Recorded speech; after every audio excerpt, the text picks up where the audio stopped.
শুরুতে জানিয়ে দেব যুক্তরাষ্ট্রকে মোকাবেলায় যুদ্ধজাহাজ ও ড্রোন মোতায়েন করছে ভেনেজুয়েলা। জানিয়ে দেব পাকিস্তান ও ইরাক সেনাপ্রধানের ফোনালাপ, আলোচনায় ছিল গুরুত্বপূর্ণ সব বিষয়। অন্যদিকে রয়েছে ইসরায়েলি ড্রোন হামলায় হঠাৎ করেই কেঁপে উঠল দামেস্ক, ৬ জন নিহত। সর্বশেষ জানিয়ে দেব গাজায় গণহত্যা ঠেকাতে মুসলিম বিশ্বকে ঐক্যের আহ্বান জানিয়েছেন ইরান ও সৌদি আরব। এতক্ষণ শুনছিলেন সংবাদ শিরোনাম, এবারে বিস্তারিত। যুক্তরাষ্ট্রকে মোকাবেলায় যুদ্ধজাহাজ ও ড্রোন মোতায়েন করছে ভেনেজুয়েলা।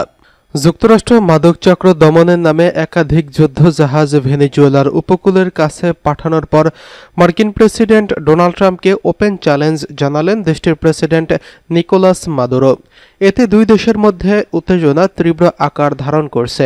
ভেনেজুয়েলা এরই মধ্যে তাদের ক্যারিবীয় উপকূল রক্ষায় যুদ্ধজাহাজ ও নজরদারি ড্রোন মোতায়েন করছে এবং দেশটির প্রতিরক্ষামন্ত্রী ভ্লাদিমির পাদ্রিনো মঙ্গলবার সামাজিক যোগাযোগ মাধ্যমে পোস্ট করা এক ভিডিও বার্তায় জানিয়েছেন, সমুদ্র উপকূলে ড্রোন টহল জোরদার করা হচ্ছে।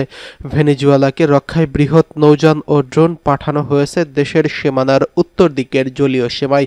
এর আগে গত সপ্তাহে যুক্তরাষ্ট্রের প্রেসিডেন্ট ডোনাল্ড ট্রাম্প প্রশাসন লাতিন আমেরিকার মাদকচক্র দমনের জন্য ৩টি উভচর যুদ্ধজাহাজ ক্যারিবীয় সাগরে মোতায়েনের ঘোষণা দেয়। এই অভিযানে 2টি যুদ্ধজাহাজ, একটি গাইডেড মিসাইল ক্রুজার এবং একটি পারমাণবিক সাবমেরিন সহ 4000-এরও বেশি সেনা মোতায়েনের ঘোষণা দিয়েছে ট্রাম্প। সম্প্রতি ট্রাম্প মাদক চোরাচালানের অভিযোগ এনে মাদুরোর বিরুদ্ধে গ্রেফতারি পরোয়ানা জারি করছেন।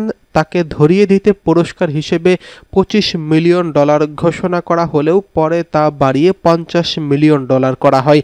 একই সঙ্গে ভেনেজুয়েলার স্বরাষ্ট্রমন্ত্রীকে গ্রেফতারে $25 মিলিয়ন পুরস্কার ঘোষণা করেছে যুক্তরাষ্ট্র। তবে মাদুরো ট্রাম্পকে চ্যালেঞ্জ জানিয়ে এসব অভিযোগ উড়িয়ে দিয়েছেন।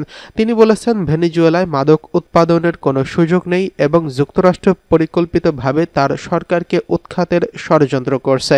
তিনি আরও অভিযোগ করেন, যুক্তরাষ্ট্র নিজের দেশে মাদক সংকট সমাধান ব্যর্থ হয়ে ভেনেজুয়েলার উপর অন্যায়ভাবে দোষ চাপাচ্ছেন।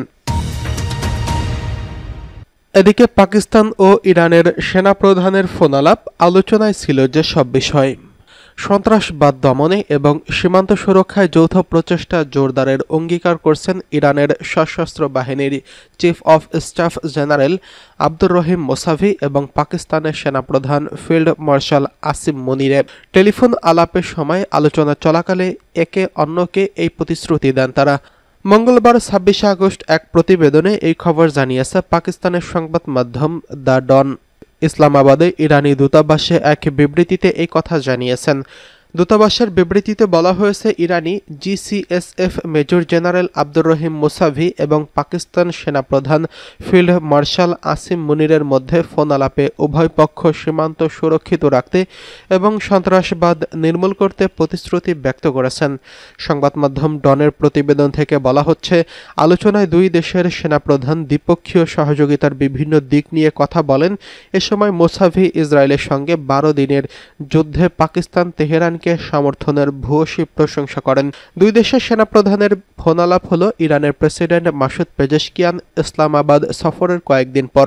এর আগে চলতি মাসের শুরুতে দুই প্রতিবেশী দেশ সীমান্তে সন্ত্রাস বিরোধী কার্যক্রম জোরদার করে এবং যৌথভাবে সীমান্ত সুরক্ষার ব্যাপারে একমত হয়েছিল। ইরানের রাষ্ট্রীয় সংবাদ সংস্থা ইরানাকে মোসাভি বলেন, ইরান পাকিস্তানের সীমান্তে শান্তি ও নিরাপত্তা নিশ্চিত করতে এবং সন্ত্রাসবাদ নির্মূল করতে প্রস্তুত রয়েছেন। এজন্য পাকিস্তানের সঙ্গে যৌথ প্রচেষ্টার প্রয়োজন।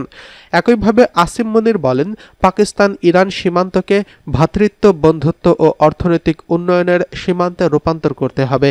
প্রসঙ্গত, মে মাসে পাকিস্তানের প্রধানমন্ত্রী শেহবাজ শরীফ 2 দিনের সফরে তেহরান গিয়েছিলেন। ওই সফরের উদ্দেশ্য ছিল বন্ধুত্বপূর্ণ দেশগুলোর প্রতি ভারতের সঙ্গে সংঘাতকালে সমর্থনের জন্য কৃতজ্ঞতা জানানো। সফরকালে তিনি সর্বোচ্চ নেতা আয়াতুল্লাহ আলী খামেনি এবং প্রেসিডেন্ট পেজেশকিয়ানের সঙ্গেও বৈঠক করেন। এদিকে ইসরায়েলি ড্রোন হামলায় কেঁপে উঠল দামেস্ক, 6 সেনা নিহত। সিরিয়ার রাজধানী দামেস্কের দক্ষিণে ভয়াবহ ড্রোন হামলা চালিয়েছে ইসরায়েলি বাহিনী। এতে দেশটির সেনাবাহিনীর ৬ কর্মকর্তা নিহত হয়েছেন।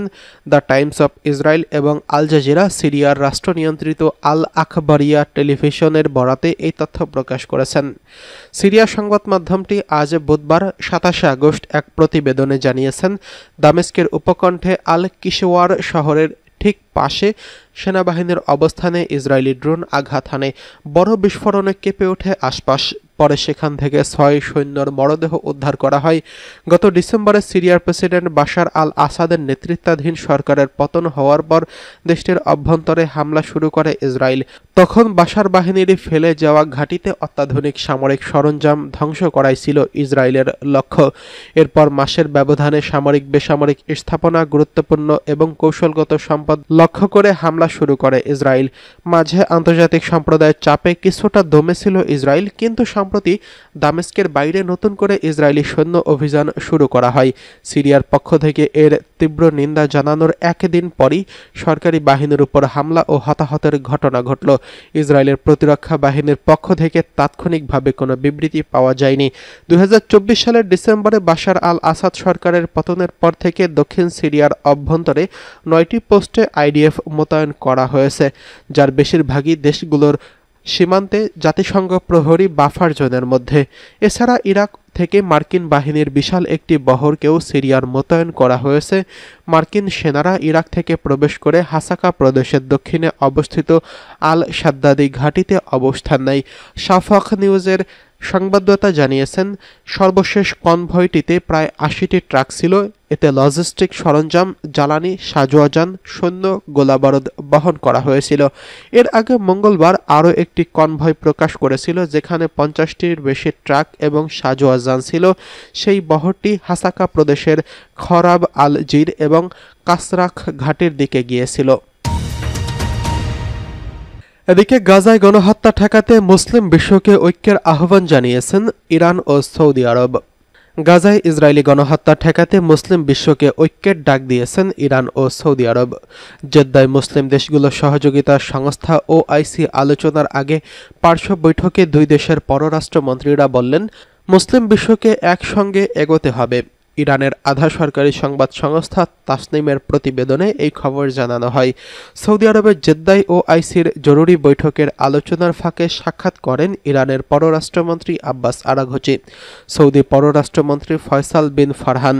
এই সময় তারা বলেন, গাজায় ইসরায়েলি গণহত্যা বন্ধে মুসলিম দেশগুলোকে সমন্বিত উদ্যোগ নিতে হবে, গাজায় মানবিক সহায়তা নিশ্চিত করতে হবে।